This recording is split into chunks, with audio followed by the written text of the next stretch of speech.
Andre and Evan intro.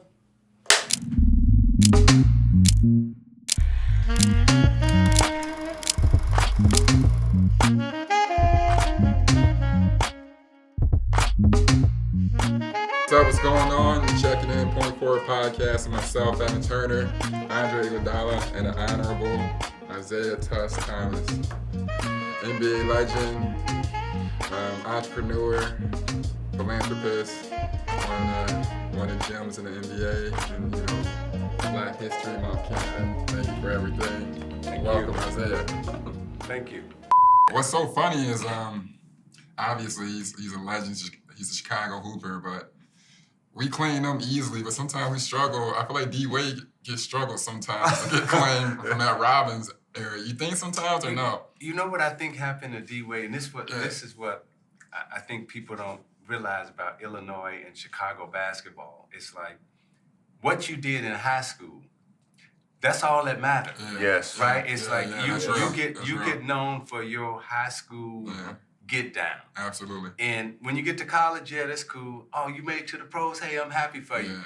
But your high school days is what carry you. Yeah, because you performed on those Friday nights, like legit, playing at St. Joe's, legit. When you show up, you got, like my mom used to say, it's the craziest thing ever. I'm going to watch my son play at 7:30, but I got to be there at 6. Yeah. Because the whole building is sold out. Or like you walking through the block and people like, y'all finna get down this weekend.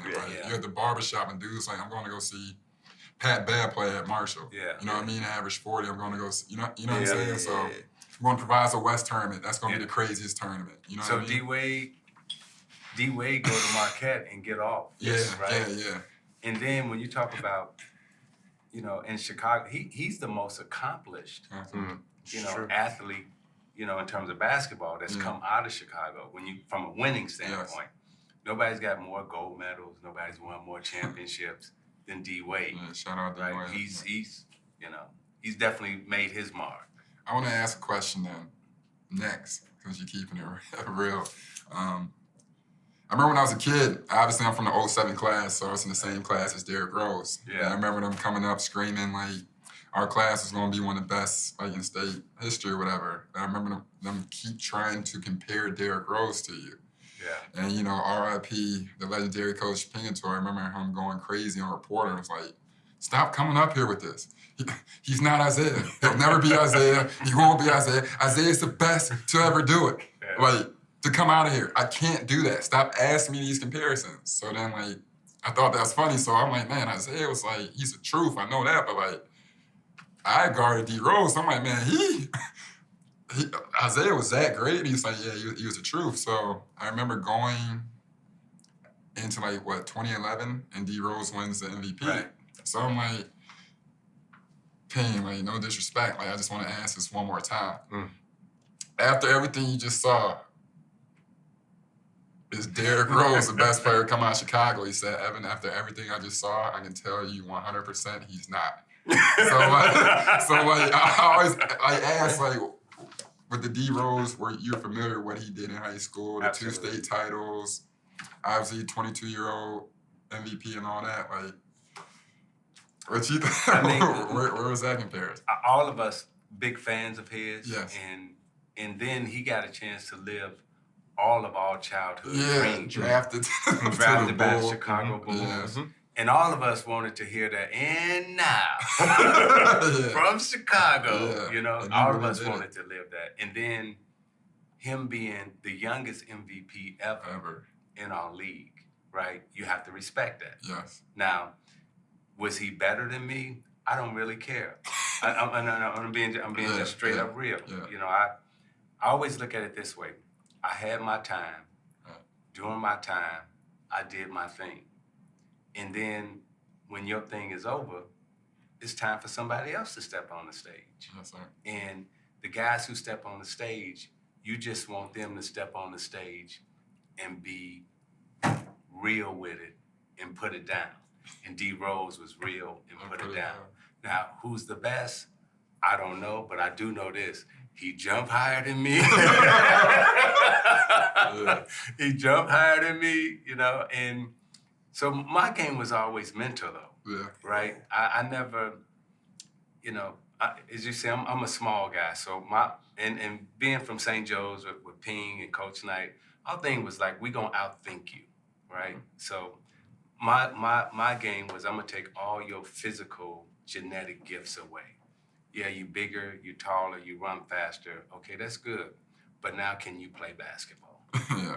Right? And can we play in this box? And can you think your way for 2.5 hours through this game? Can you out-concentrate me?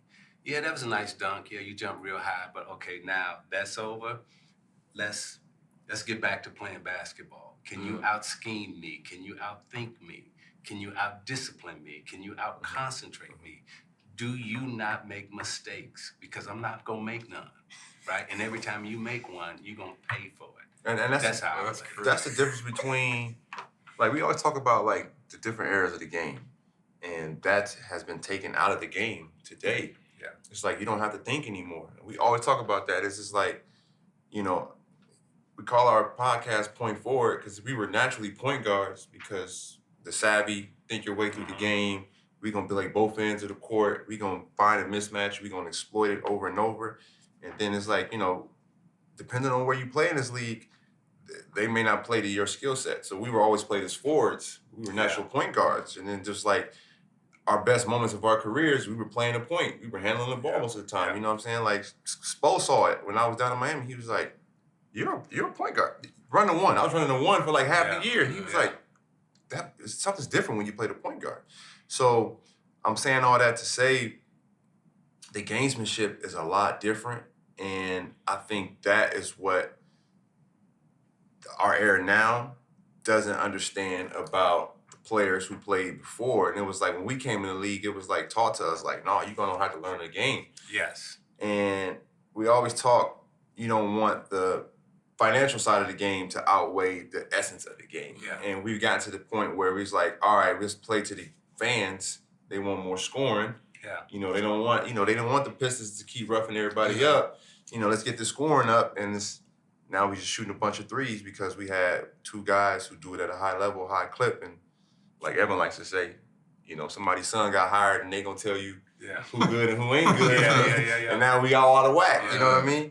So what's your thoughts on the game, where it needs to go, and how we can, I shouldn't say save it, because I think we're still in a good place, but it's always like, who's going to take the torch next with the way the game's played? Like, who can settle us back in to say, no, we're going to cover every facet of the game. Like, we're going to play smart.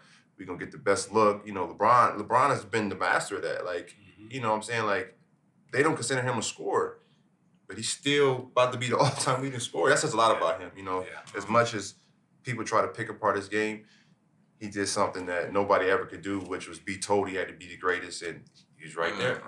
Well, it says a lot about him, and thank you for the compliment in terms of our era. And what I would say to you about your era is that you can have both, right?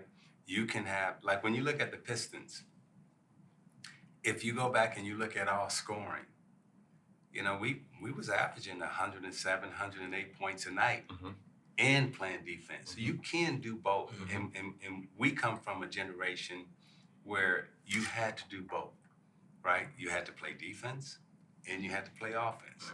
And you can be good on both sides of the ball, right? And then when you talk about scoring at the point guard position and what y'all had to do at the point guard position and what I had to do, you had to come to the game.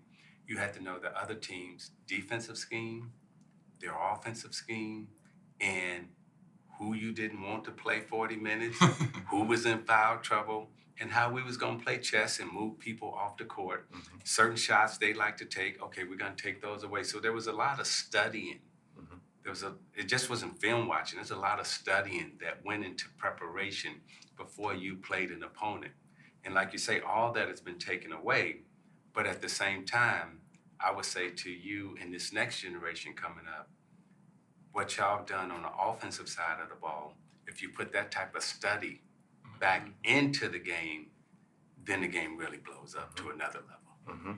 I mean, but it's going to be a lot of guys that can't play. Evan always speaks to that. I just said one thing about the game where it switched up too much. I said dominating and kicking somebody's ass, like day in and day out, sometimes don't mean much. Like, Oh, that means everything to me. Yeah, no, to me too. Yeah. But that's probably because I was a career 29% three-point shooter. But like, then when you break it down, it's like, all right, but the dude shooting 37% of defensive liability only does one trick.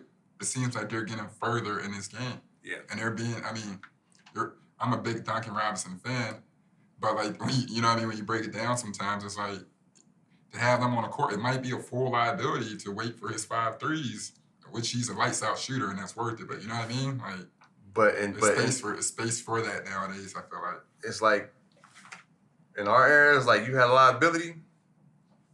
Your teammates knew you was a liability too. Yeah. And that was pressure on guys. The guys don't have that pressure anymore. Like, it ain't that pressure. Like, that pressure is real because you'll miss shots. Like, man, they ain't about to come back down. They about to come back and get me. Yeah. So I can't miss down here. That's extra added pressure where that's been taken out of the game. And that's like a small piece that, like, you can't quantify that in the stat sheet, so people don't feel that anymore. But like that has taken like a piece of the soul of the game away. The emotional and psychological impact has been totally removed from the game because it's being desensitized where all you're looking at is numbers, right? And the numbers it can't tell you it can't quantify the psychological impact that I'm going to have on you as a player when I just stand next to you. I don't even have to do nothing. I can just come stand next to you, and it's like we've all been in a club before. We've been someplace, and it'd be 10 people walk in, right? And it's like, hey, how you doing? And then there'd be that one guy that walk in, and everybody go, hey man, so I'm getting ready to jump off here. The guy ain't saying nothing. Yeah, don't look at him in his eye. But his whole vibe is like, hey man, something getting ready to happen.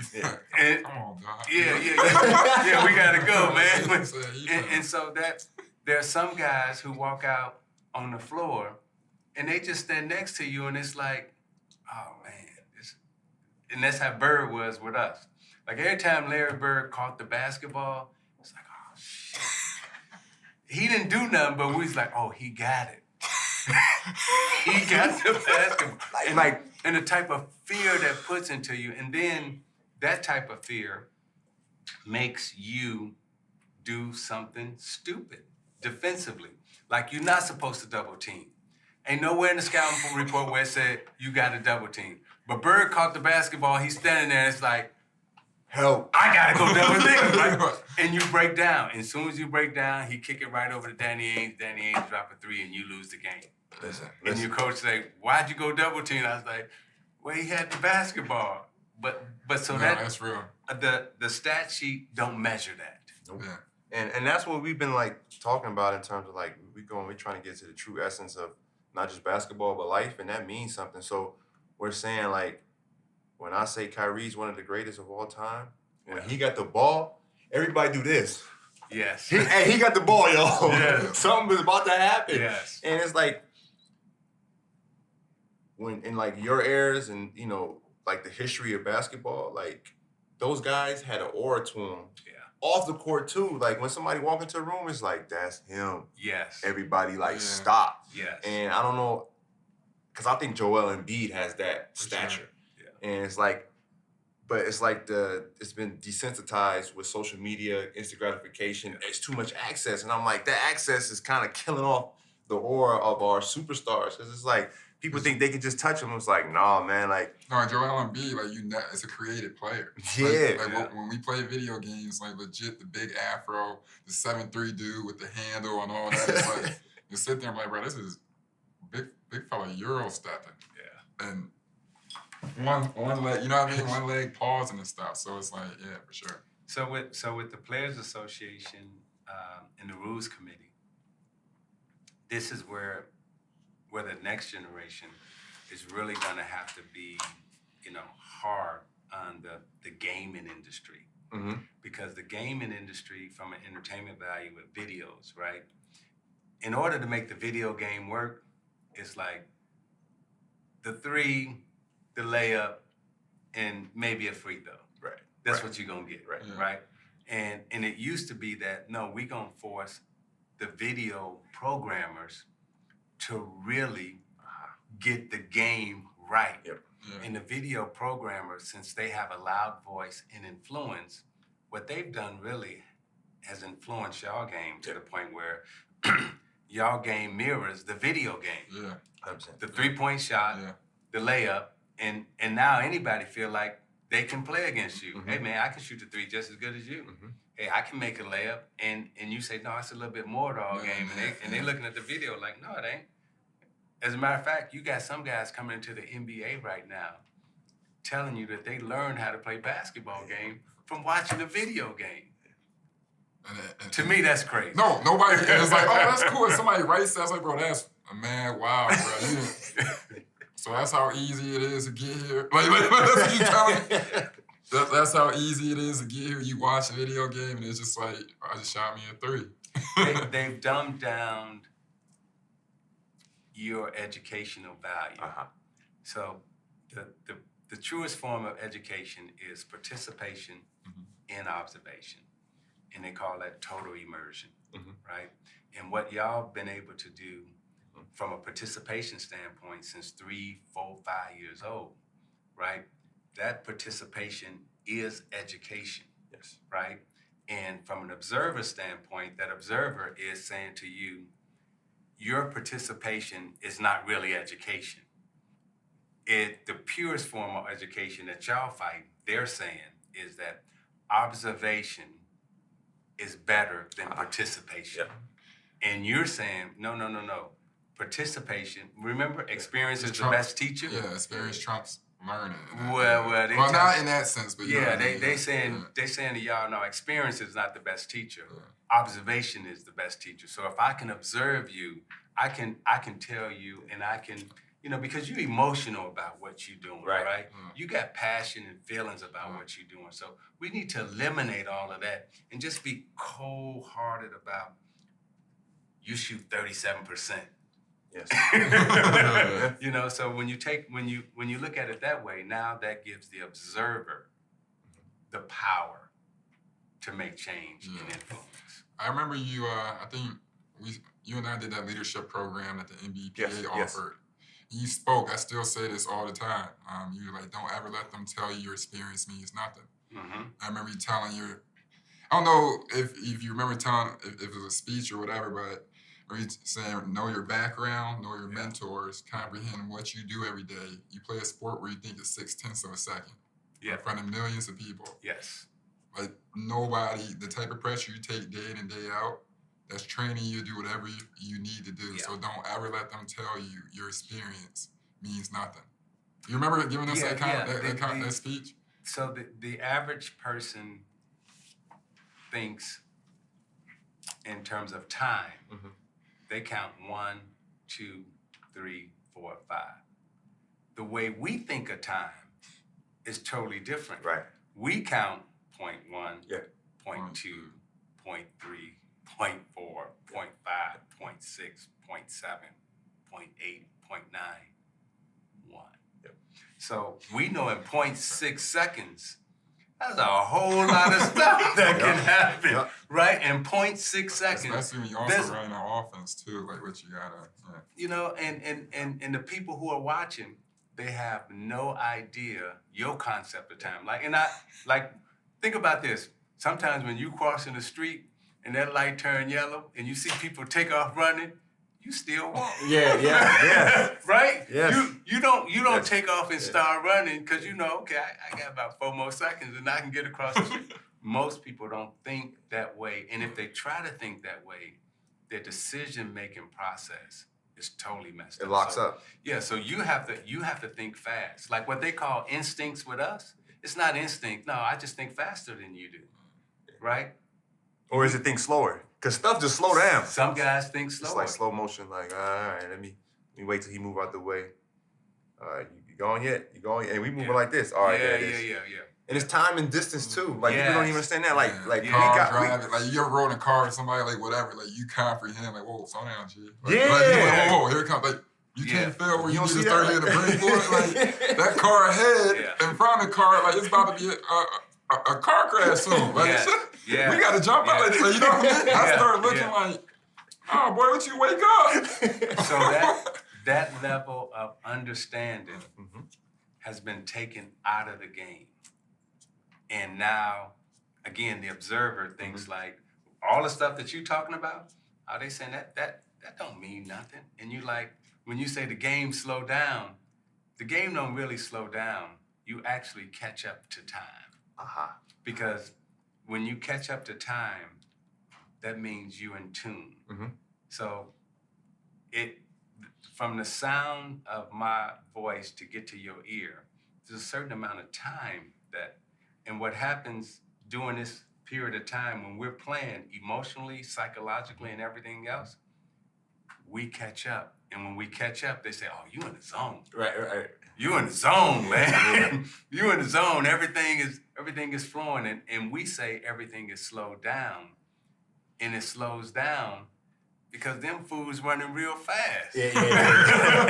It's like, so. And I wanna kind of take that somewhere where,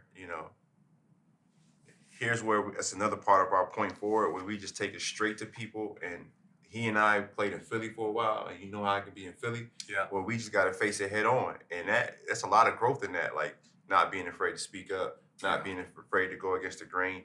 And you've done a lot of things that were, I would say, sacrificial in terms of just speaking into what it is. And it's like you had to do that in order for the next generation to get somewhere, and then they had to do that in order for us to get somewhere. And we trying to push it to get somewhere as well. It's like it's keep progression, and now it's becoming like we always talk about Black empowerment and ownership, and not about the transaction, but the equity stake in it now. And you were kind of at the forefront with that, with having an ownership stake with the Raptors, and then the CBA thing. And I just kind of want to take it there, and your thoughts on, how you thought about maneuvering your platform into getting or attempting to get equity before anybody really did it back then, and then now kind of how you see the way we're doing it, kind of some of the mistakes you made back then, and then kind of how we can avoid some of the mistakes we made. Because I want to go back to one thing Pete Myers told me, and he was one of my favorite coaches. He says, Andre, if you had to watch film and break down the game, how long would it take you? I was like, oh, watch half the game. Probably that's all I need. I'll watch half the game. I tell you everything you need, and watch the last 4 minutes. That's it. He was like, okay. Somebody over there never played basketball in their life. Just start working here. How long do you think it take him to break down the game? I'm like, man, it's gonna take him all night. Right? He's gonna watch the game 4 or 5 times. And there's 20 more people like him. And he was like, they're worth it. And he said, exactly. But you know what's crazy? It's only gonna take me an hour to break down film. It's gonna take him 9 hours. But they gonna tell me I ain't working hard because they just see him working for 9 hours. Yes.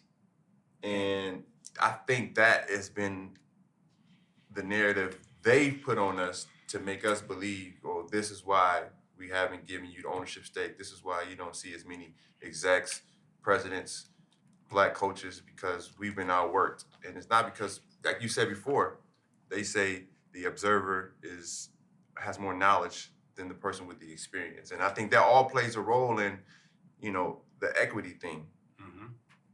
So kind of like, how do you speak to some of the things that have occurred with you in the past with, it's like we talk about Dame Dash. Dame Dash was the first one, like he had his own clothing line. He had the spirits with the alcohol. Yeah. He had like a cell phone. He was doing movies. He was doing movies. He was having all these brands, and he was owning things, and they were calling it like, it was like the blaxploitation type thing, where it was like, oh, that's dumbed down, that's your version, but you'll never be able to get to the head studio, or you'll never be able, and it's kind of like they try to do the same thing when you had the CBA. And all I hear from guys, Wilson Chandler, Eddie Curry, those still my guys, they was like, man, Zeke took care of the guys, man. He always took care of us. But it's like, how do you take the way people perceive you, and you don't get your just due at all? And I'm looking back like, man, do y'all know who Isiah was, man? Like, Should I be doing my favorite kind? yeah, it's like right, true story. No, They try to water you down because not, of how you really empowered us, and it's like, oh, hold on now, and it's like I'm trying to do the same thing, but it's like you got to toe that line. It's like you got to play the game, but also you got to keep it real. So it's like you got to take bits and pieces and try to. It's like we making our own. We got to build our own lane, but we need kind of both sides, and from it's like we talk about what do we stand for? How do we differentiate ourselves in this podcast? And it's like, you know, you got a podcast here that really keeps it real. You got a podcast straight about hoops. And then it's like, he and I were always the nerds because we spoke well. We were doing business with the other side. And it's kind of like, Kanye West documentary is out, and he was like, "Yeah, I'm from the streets. Like he from the West Side of Chicago. Yeah. He just went to private school, and he learned how to maneuver in different situations. So it's like you get it from both sides, and kind of just how you deal with that." So that's a lot to unpack. Mhm. And forgive me if I take some time to. No, do your thing. Because there's three different lanes that I have to speak to, Mhm. and one is first, you know, America, right? And because you hit on the race thing, right? So when you talk about being classified as Black in America, what does that mean? And what does it mean to be classified as white in America? Now, all of us have traveled outside of the United States. And when we travel outside of the United States, you're an American, right? You've been to Olympics and all that other stuff. You've been to Italy. They say you're an American. You don't ever go someplace and say, outside of the United States, and say, I'm Black. Right. They look at you like, what the fuck you talking about? Run up on you and tell you what America did to their country. It's like, bro, I don't have nothing to do. They ain't listening to nothing what I said, all right? But you've been called a Yankee, and they say you're American, right? Okay, now, fast forward. Now you come back to America, and when you come back to America, you never say you're American in America. Right. You say, I'm Black. Right? Now, when white folk travel outside of America, they say, we're American. They never go to Italy and say, I'm white. Right. they like, what you talking about? They say they're American. Now, when they come back into America, then they say they're white. So basically, what we have is apartheid. Right? We have black, white, yellow, blue, green, color boxes. We are in, and this is the political system. We're in an apartheid political system that colorizes people based on skin complexion, supposedly. Because we know some dark-skinned brothers from Europe who classify as white. So now coming up in America in this system, now we move to the sport lane. Okay, so in the sports lane, the lane that we happen to all participate and grow up in, right? We sometimes got the microphone to speak, and we have to speak about what it means to be classified as Black in America systemically, legally, educationally, nutritionally, you know, all the things that poverty brings, that's what we have to speak to, because when you're classified as Black, that's what it speaks to. Now, when I was coming into the NBA, listen to me when I say this, 99% of media coverage was white male. Say that one more time. 99% of media coverage was white male. There were no females covering at that time. Right. They weren't coming into the locker room and all of that, right? And there were no brothers. Now I get involved in the Players Association. When I get involved in the Players Association, I say to David Stern, so I've been to 3 commissioners. Started with Larry O'Brien, David Stern, now Adam Silver. But I say to David Stern, I say, hey, we're not playing until we start getting more brothers and sisters covering our sport. So if you look at the Detroit Pistons, why we became so controversial, why our narrative is so screwed up, because some of those white males felt like I was coming after their jobs. Gotcha. Right? And if you look at the Detroit Pistons, still today, you got 2 brothers on the beat. The only team during that era that had 3 brothers covering our team, Brian Burwell, Clifton Brown, Terry Foster, Drew Sharp, Those were the brothers that was covering our beat. Yeah. The only team that was walking around in the NBA. And then we started getting more brothers coming in, right? And then we started getting females coming in. Now, it's some white male media people who were upset with me. Yeah. Now they get to write. They get to tell the story because it's not like we didn't have podcasts and all this. The way I came in, somebody would interview you, and then they would go back, and then they would write. And then there was an editor.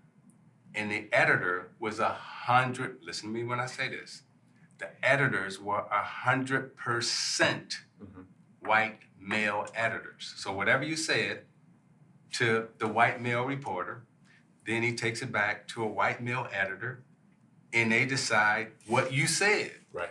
They decide what you said. They decide what you said. It sounds like everything in the world.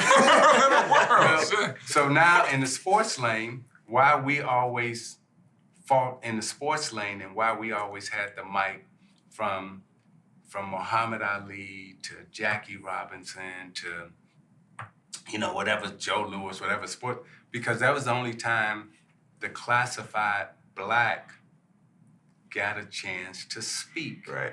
He or she got the mic. So it was mandatory. It was mandatory that when you got the mic as a champion and you was a brother or a sister, you had to let people know what was going on back in the community. So the Pistons, we doing that.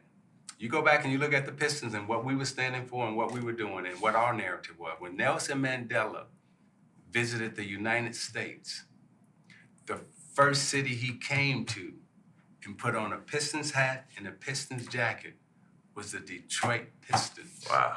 That's crazy. Yeah. That was Fresh out, too, right? It's all documented now. Fresh out. Because what we were standing for and what we were saying. Now, after we got off the stage, then another group got on the stage. And they were quiet. If you go back and you look in that generation, it was silent for a long time where the champions did not speak on these racial issues or these political issues. Or they were told no, don't try to say that. Craig Hodges, my man, I talked to him gone. yesterday. Well, but look at all the guys from Illinois, Chicago, how outspoken we are and how we've been taught and how we've been educated, So, we're different and we think different and we're very outspoken, but we speak truth. We speak truth to power. That's 100%, for sure. You sound crazy. Yeah. You know what I mean? They sound crazy, but like when you see Kanye, it don't shock you. I'm like, true story. I done been in them rooms a million times. You know what I mean? Or when I seen things happen to you, I mean, that's crazy because he's speaking truth. And at the end of the day, like I said, you've been a sacrificial lamb, which we appreciate you, but there's been tons of times where you're one of the greatest players of all time. You legit have set out and pushed your game forward, not only as a basketball player, but as black men. And like, you know what I mean? Sometimes when you sit there, it's not easy to legit stand up to the higher ups and then they come back. And I think a lot of times you've been shaded wrongfully. You know what I mean? So, if you look at my era, thank you for that. But what you guys have done for me in terms of lifting me and telling my real story. Yeah, that's right. I thank you for that because if it wasn't for y'all generation telling my story and being curious about my story, then my narrative, which I was never able to control, which y'all have so much control of, now it's coming back to light and y'all saying, wait a minute, no, it didn't happen like that. And these are the facts. So when you talk about ownership, moving to the next lane, right? The business model that we all play under and face that the public don't want to hear, it's a plantation business model where we have owners. Now, think about the language we use that we have to succumb to. Right. And this is where I was always critical of the media, right? When you talk about the language that we have to adhere to, and when you talk about the the plantation business model, I'm gonna hit you with this. You get drafted, you get traded, you are restricted, and then you can become free. After 5 or 6 years, and then after a lifetime making it out the trenches and all the systematic oppression we face. Now, people will say, well, if you give me that money, I'll participate under that business model too. Well, yes, all right, but we're talking about the business model, and we're talking about the psychological and social impact, what that has on you emotionally. And they say, no, that don't matter. So therefore, now the dehumanization comes in, where I can call you a beast. When I describe how you play, I'm like, oh man, you're a beast. You're an animal. Oh man. And I've gotten on Stephen A., Mike Wilbon, all the brothers, and I'm like, wait a minute. These type of words, they travel outside of the playing field. So this type of dehumanization of words that we sometimes use, we have to be careful, because in this apartheid system of colorization, those words carry outside of the playing field. So when you talk about race, sport, culture, I have a master's in education. Okay, I have a master's in education from UC Berkeley. So I've gone to school, I've studied. I'm not just talking from just, how I feel or some opinion. You experienced and you observed. I'm experienced, I'm observed, and I'm educated, and I'm qualified to speak on it, right? Yeah. So, and what they say to you, when they introduce me, I'm 12-time NBA All-Star, but they never give you my educational background. Right. Yeah. And then they say, he speaks so well. He speaks so well. So moving into ownership and understanding this business model, right? For us as classified Black people in America, this business model of ownership, while in capitalism, it's great, but the language around it, for us classified as Black, to be owner and then say, I own that player, I can trade him, I can do it becomes problematic, And those are things that your generation and the next generation will be able to rectify, correct, and keep moving the ball forward. And so understanding the system, and that's what we all grew up talking about. Your mom, our dads, their word back then was, you gotta know the system. And we've lost track of understanding the system that we're living in and what we're fighting for and change. Martin Luther King said, I do not want to be judged by the color of my skin, but by the content of my character. Now, what does that mean? Right? Yeah. What does those words really mean? It's not just symbolically sound good. No, that's what he's saying. Don't put us in this apartheid colored system. We all should have the nationality of Americans. And when I call you white and you call me Black, what does that mean in this system? That is deep. No, I mean, it's really the thing. Yeah. I think that's how we. Yeah. But that's something we've been trying to do. It's like, there's different types of places and elements that we try to take our conversations, and that's definitely a place that is near and dear to us. Like, we want to take you to the depths of this human experience, and I appreciate that. But to kind of I wouldn't say lighten it up, but kind of go in a different direction. And this is a part of where we want to give everybody their flowers and kind of go in that direction. When was the first time you felt special? When was it you knew you were oh, I'm that dude? But we were talking about it, you come from Chicago, it's kind of you gotta have that confidence going everywhere at a young age. So when was the first time you felt special? Like special as a person, as a hoop. or as a basketball player. Because I think when you know you're special as a basketball player, you had to overcome a lot. Yeah. And then it's like, oh, okay, I know how to work hard. Like I had to climb that mountaintop. Yeah. And then like kind of everything else can flow with it if you got the right mindset, which you do have. But like I guess it's kind of like both. Like when did you know like, okay, I'm that dude on from a human level and from a basketball standpoint? This is gonna sound crazy, but I didn't feel like I was really that dude from a basketball standpoint to probably like my third or fourth year in the NBA. Like I didn't feel that in high school, because in high school. Well, Coach Pingator don't compliment you at all. At all, right? Until, right. Like till you really hurt, and you like, man, you like, man, 27. You're like, man, Yeah. I'm proud of you. Yeah, exactly. And then I went to Indiana, so Coach Knight wasn't giving me nothing either, right?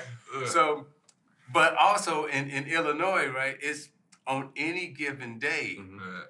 like you can get got. Yeah, you gotta have your strap with you. Yeah, on any given you day. gotta be ready. Yeah, every day, you walk man. into the gym on any given day, Yeah. man. It's some dude that can get you, and especially at my size, right? So Right. I couldn't overpower nobody. right. I couldn't beat nobody up. So at any given, so I never felt like I was that dude until probably like my third or fourth year in the NBA. Lucky for me, I got to spend time with Magic, and I knew Kevin McHale from the Celtics, right? Uh-huh. So I got to study the Lakers and the Celtics. So you saw me at every NBA Finals. You saw me hanging around with Magic, so forth. And I got to see how their organizations work, and then how they went about preparing to win. Yeah.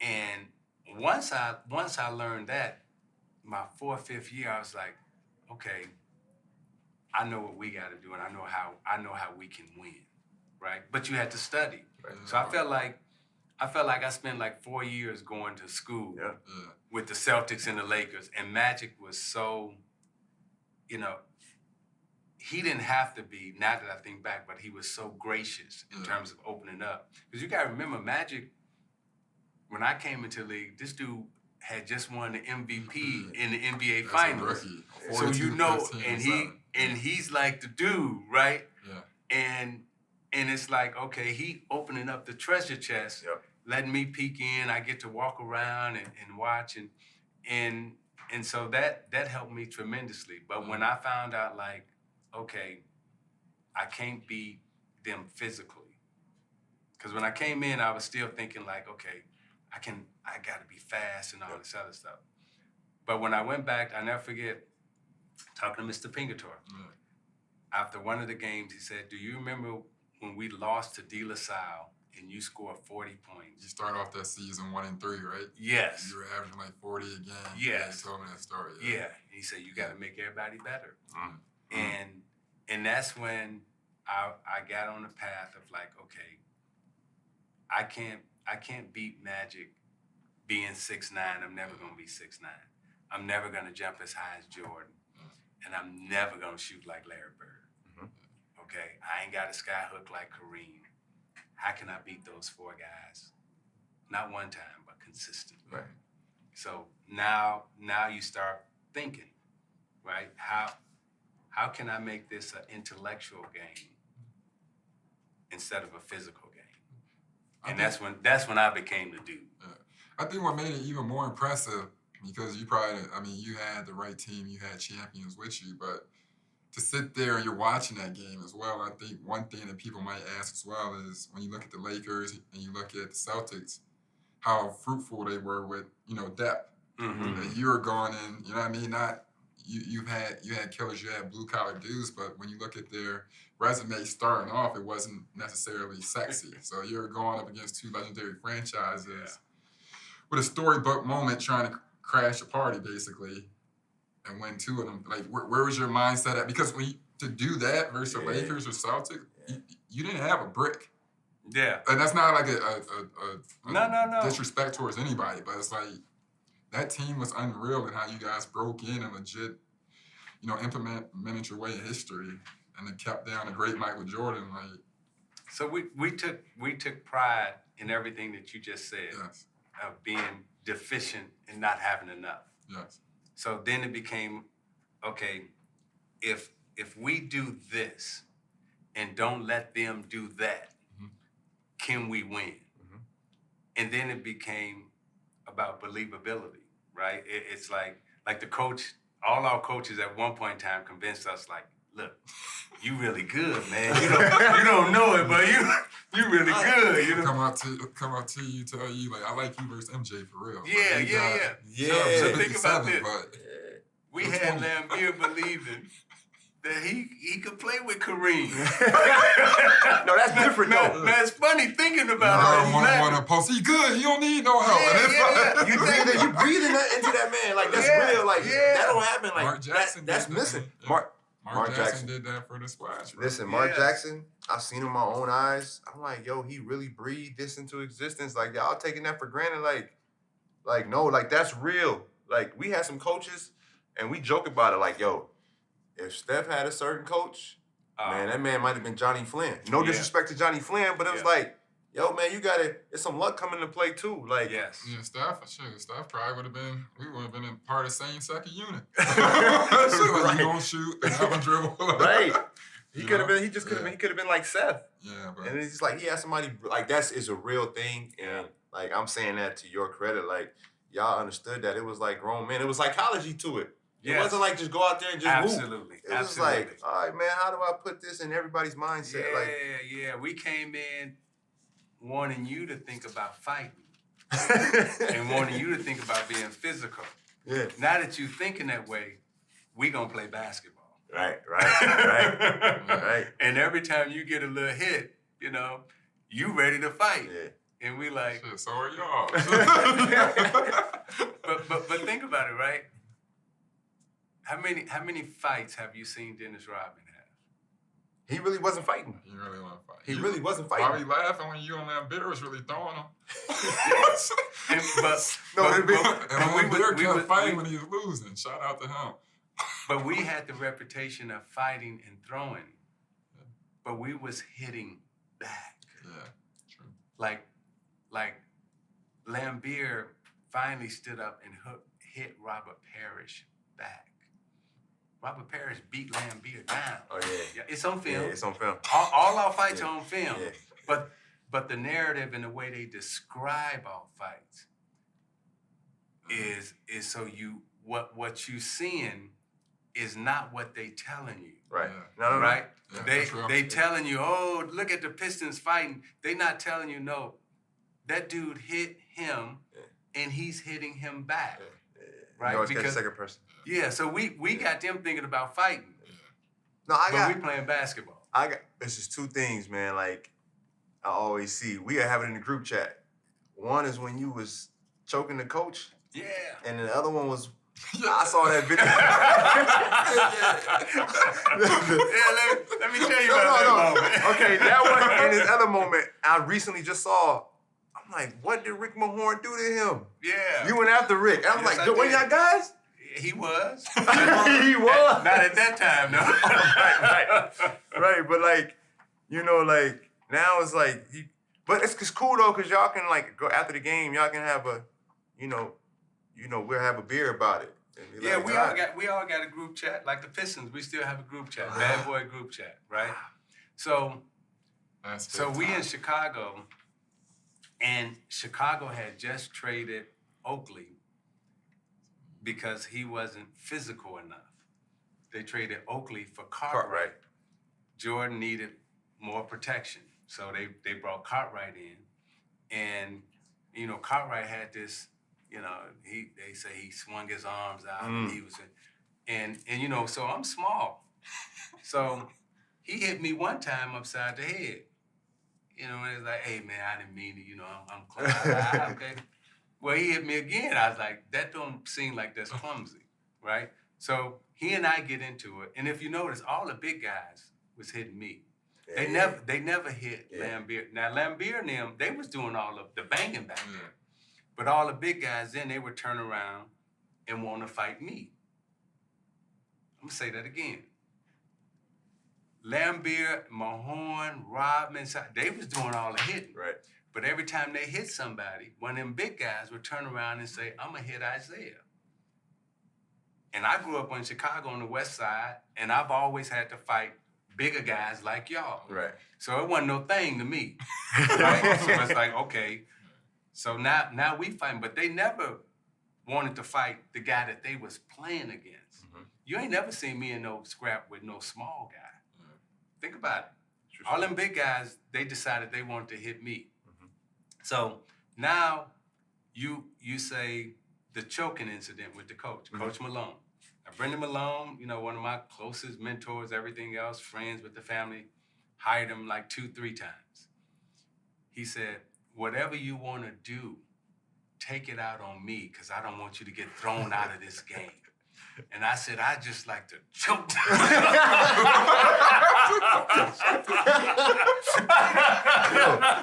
Yo, I just want to choke this. and it was a white dude. You get multiple aggressions.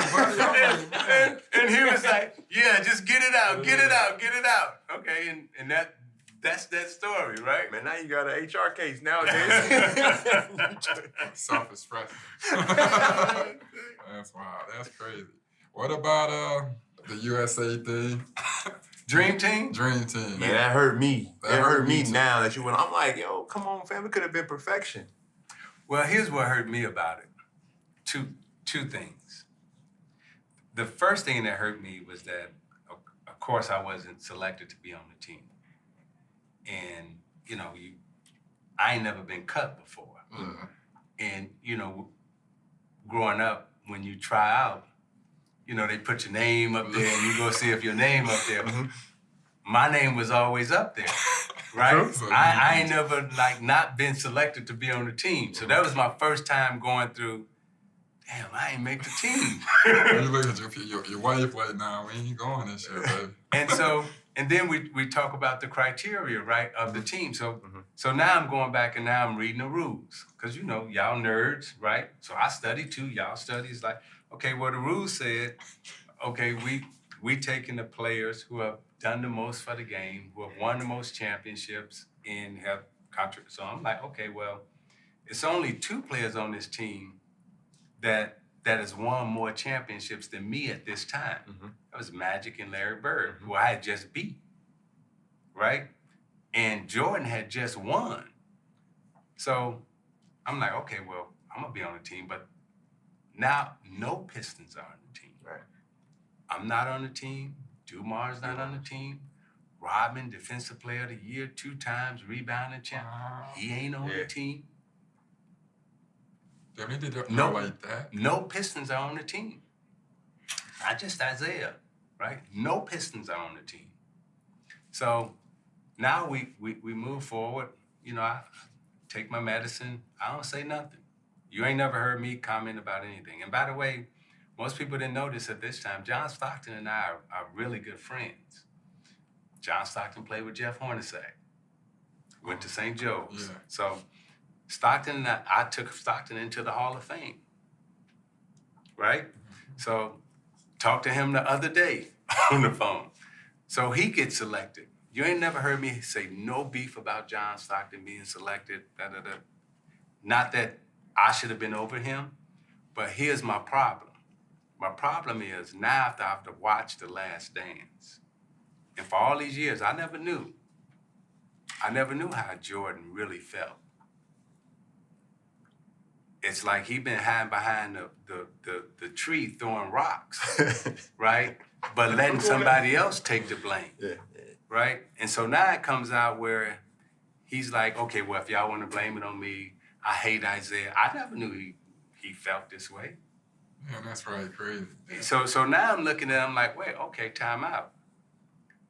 So I didn't make the team because, and this is where I go to the authorities of the selectors. I go to them and I say, we should never be in a position where a player can say to the selection committee, right, that this one can't play. I mean, that's your responsibility as the selectors on the selection committee. Now, if Jordan didn't want to play, I still think we'd have won. Yeah, for sure. Right, I still think we would have won. But the fact that Jordan felt that way, and this is the first time I've ever heard him publicly say, I hate him. So now it's like, okay, well, if you felt that way, then why all this time we've been around each other, Right. you've been acting different, right? So to publicly say you hate somebody, and now I'm like, okay, I'm not on the dream team. And then this narrative, well, nobody liked Isiah, so forth and so on. It's like, wait, hold on. I got Karl Malone number in my phone. I got Stockton number in my phone. I got, Magic in my phone. I got Bird in my phone. All these guys y'all saying didn't like me, but yet y'all only interviewing Jordan and Pippen.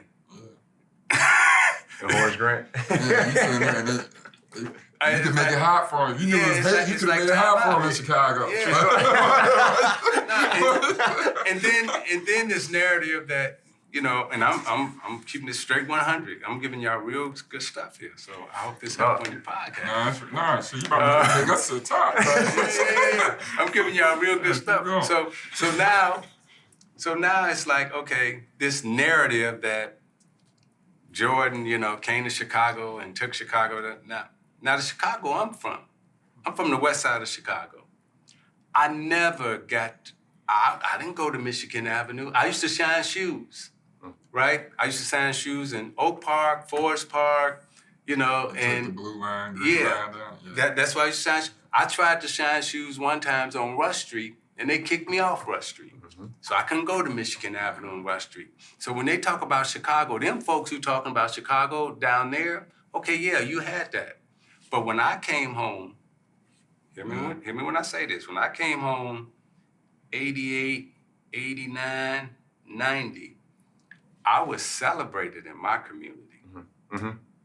I came home as a champion. Hear me when I say this now, I came home as a champion. Chicago hadn't won yet. As a matter of fact, we was beating them consistently. Like really consistently. And as a matter of fact, they were still finishing 4th and 5th in the division. So this whole narrative about, Jordan went through Bird, he went through Magic, he went through Kareem. Time out. That's my story. That ain't Jordan's story. Jordan didn't go through Magic, Kareem, and Bird. If I remember correctly, Jordan beat us at, in 91 at the end. And then he beat Barkley, Sean Kemp, Karl Malone, Patrick Ewing. Them was the people he beat. Clyde, yeah. Clyde. He didn't beat Magic, Bird, and Kareem, but y'all been sold this story that, he was in the 80s getting down. No. Yeah, he may have been MVP of the league and all that, but dude, they was like, it was all right. You know what I mean? Yeah. It's like you can have an MVP of the league now. Okay, let's say, I don't even want to give a name, but. Because I'm agreeing with you. Continue, but yeah, don't give a name because MJ was still MJ. He was still MJ. I ain't putting him down. I'm just giving facts. No, he was still MJ. It's certain guys that, like Chris Paul. Like a lot of guys have their feelings towards Chris Paul, but I'd be like, hold on now, that's still Chris Paul. He beating them guys. Yeah. Right. So I'm not taking away from MJ in terms of what he was able to do individually, but what MJ couldn't do back then. Right?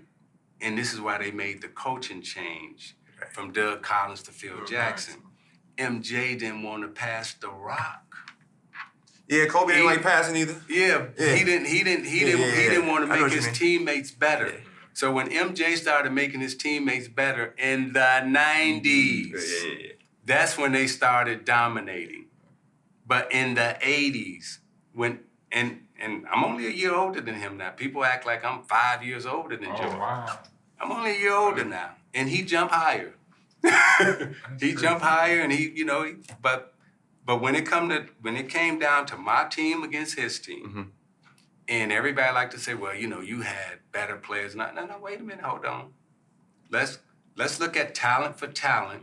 Most of them are second round picks, right? Most of your teams. Thank you. No, we can I had a So- conversation so- with you in yeah. terms of talent for talent. Talent for talent. Let's go. Dennis Rodman was better than people think. Okay, Dennis Rodman was better than Dennis was people. cold. Yeah, but Dennis was cold. But when Dennis was with the Detroit Pistons, Dennis had to learn a lot of things about how to play. True.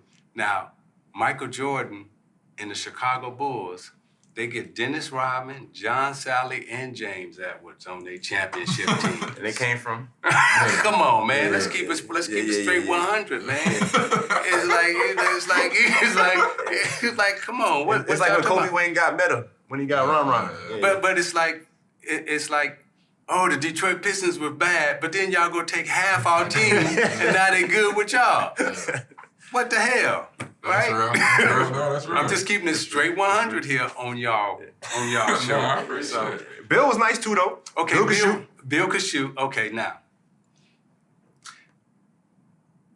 Bill Laimbeer and most basketball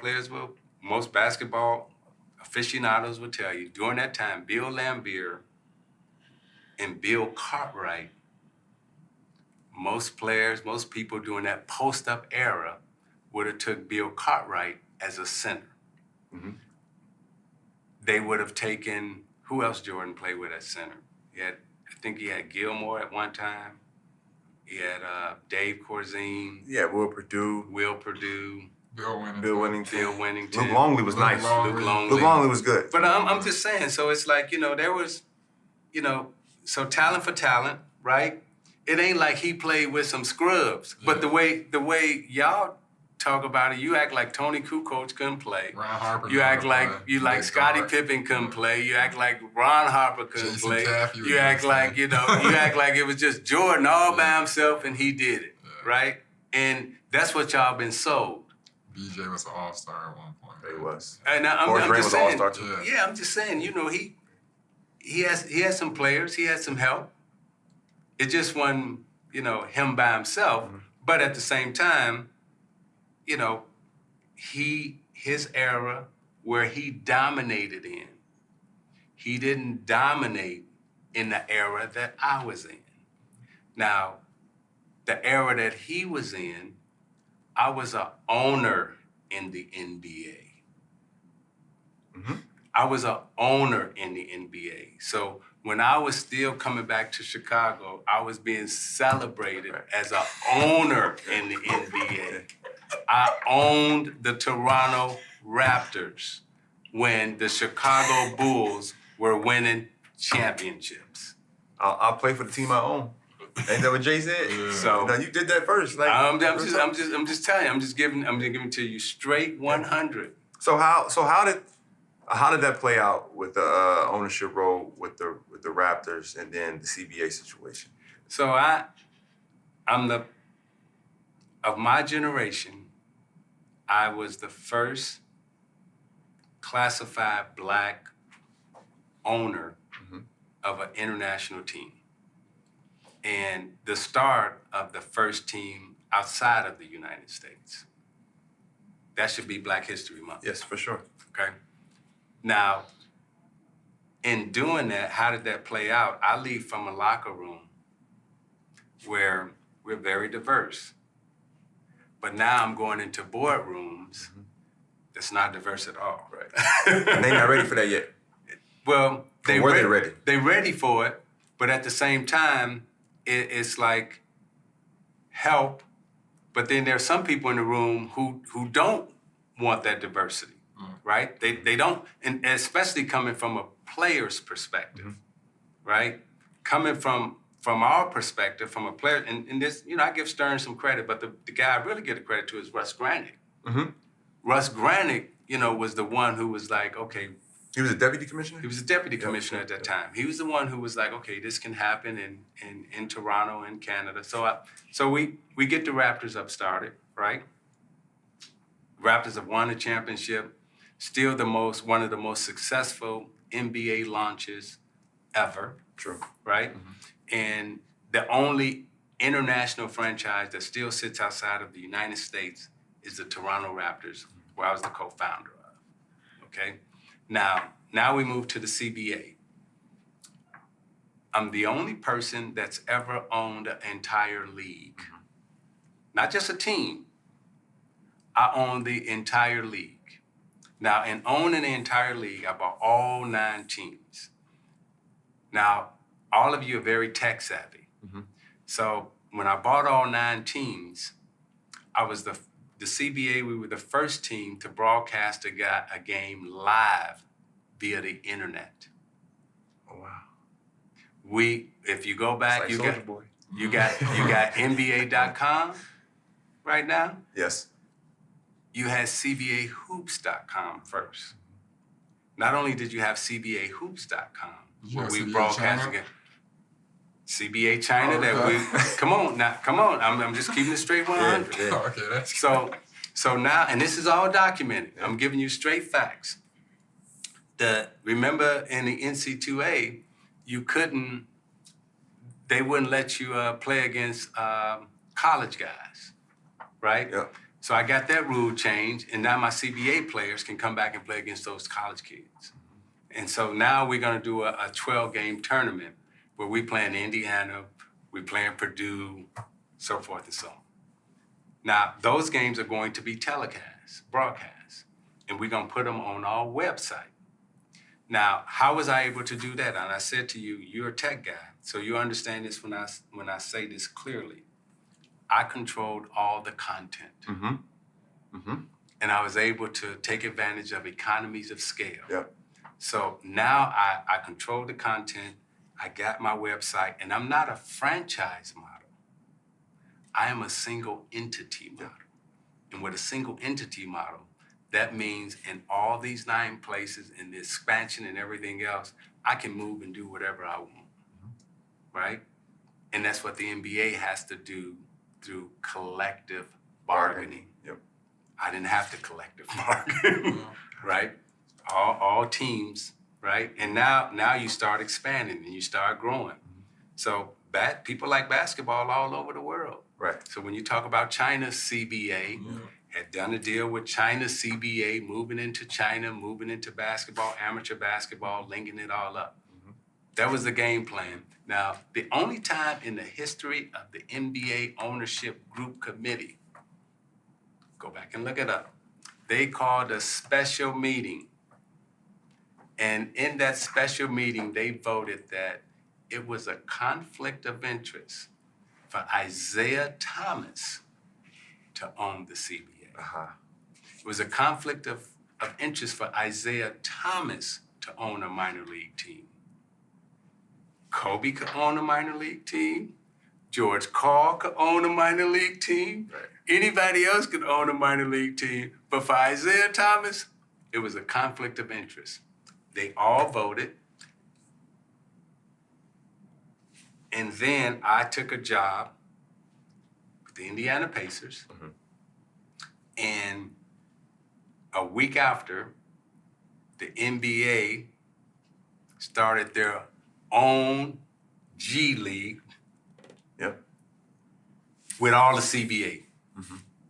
Oh, okay. And so, Gotcha. the plan that you see now that's being implemented and operated, and I came to the Players Association at one time, if you remember, we were talking about me selling my CBA to the Players Association. Well, you know, that ruffled a lot of feathers. Right.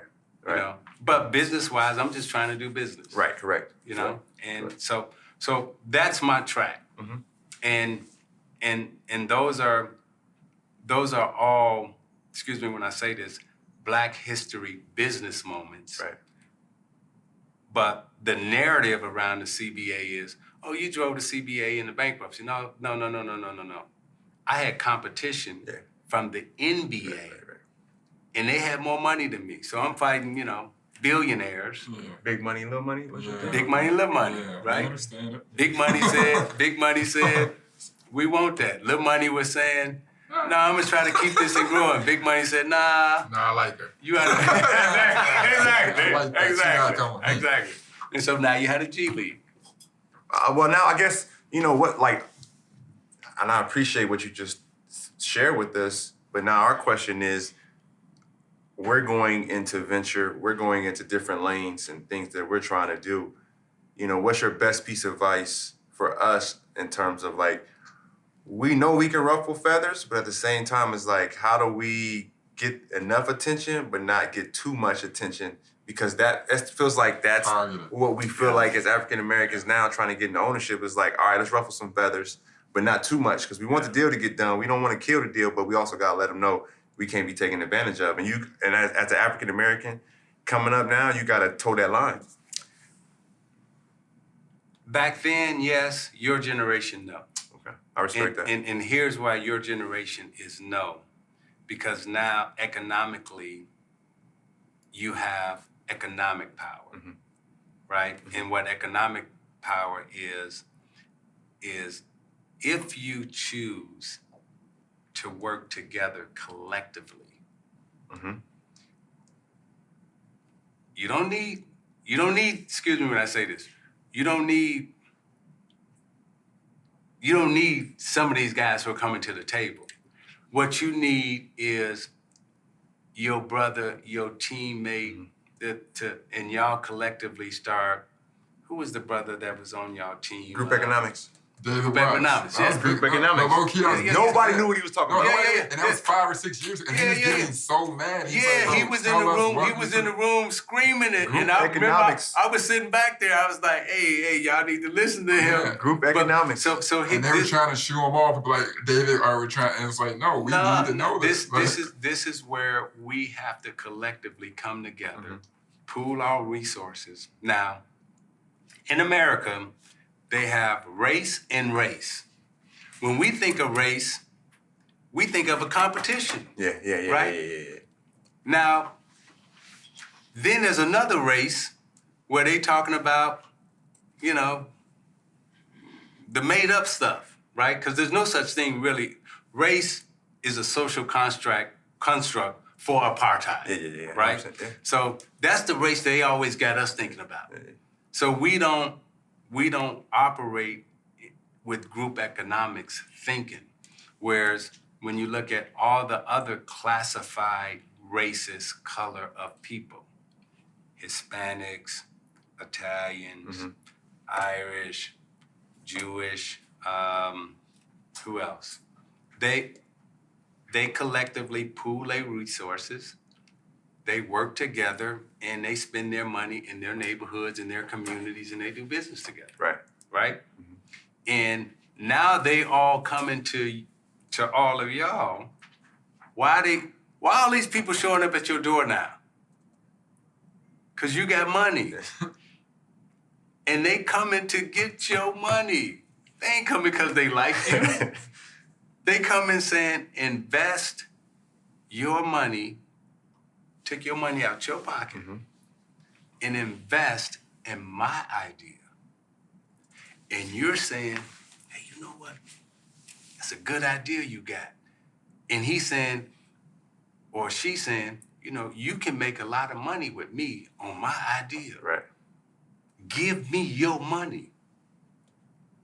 Because y'all got money. They weren't at your door like 10 years ago when you had them. But they all at your door now, asking you for your money and telling you, hey, this is how we do it, so forth. That is straight game. Right. Now, here's what y'all should be doing. Hey, I got an idea. Right. Let's invest in our ideas. Don't invest in their ideas. They weren't at your doorstep 10 years ago. And the only reason they're at your doorstep now is because you got something they want. Right. They don't want your ideas. They want your money. And if you don't own it, and you're not the majority owner, and you're a limited partner, or you're an investor, then you ain't calling no shots, partner. Right. And right now, you sit in a position where y'all have enough money, y'all have enough resources, that if y'all collectively come together,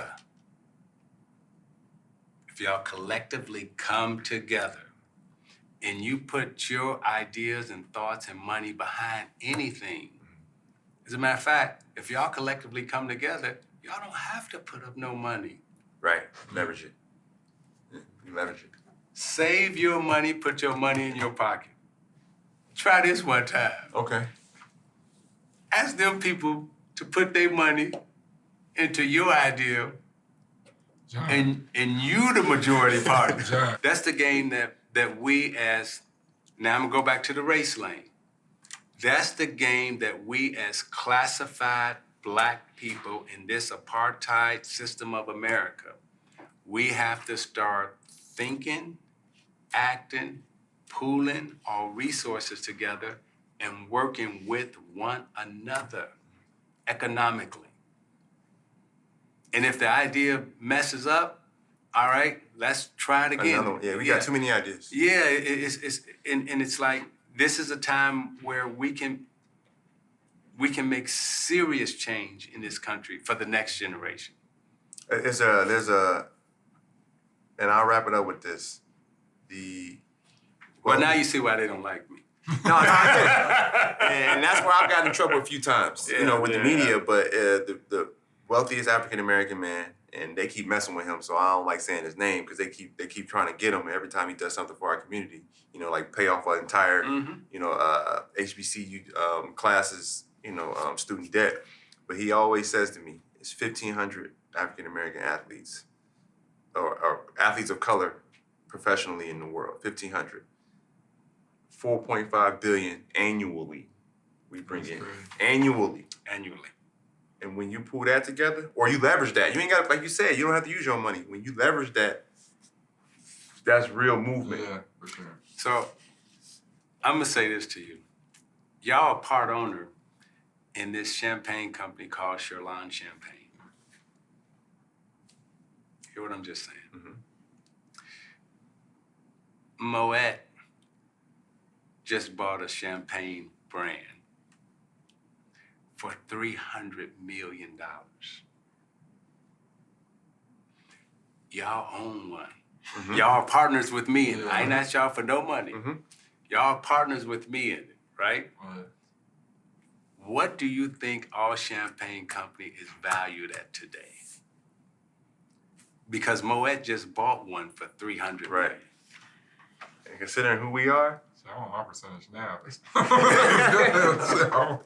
I'm just saying, Right. Now we haven't,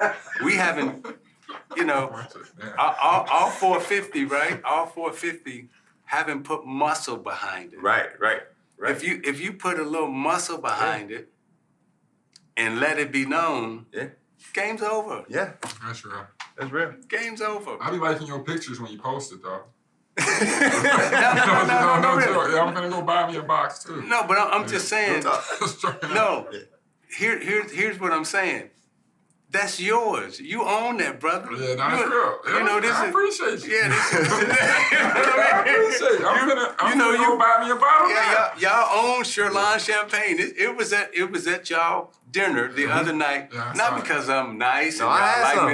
I'm like, this That good. was decent. We toasted to it. Man, we taking this information all in. We got a history lesson. We got business lesson. We got this is life, unreal. street. It was unreal. I appreciate you. Yeah, man, we appreciate the game, man, and we just trying to pay it forward, give it back, and celebrate our heroes. Well, thank you. And you run those heroes, so from the bottom of my heart, like truly, I appreciate you, everything you've done. I'm gonna continue to go back and just watch your games. Like I got a 14-year-old, I'm like, man, Isaiah was different. That's the true essence of the game. So, and then for myself, just the knowledge you just dropped, especially with business.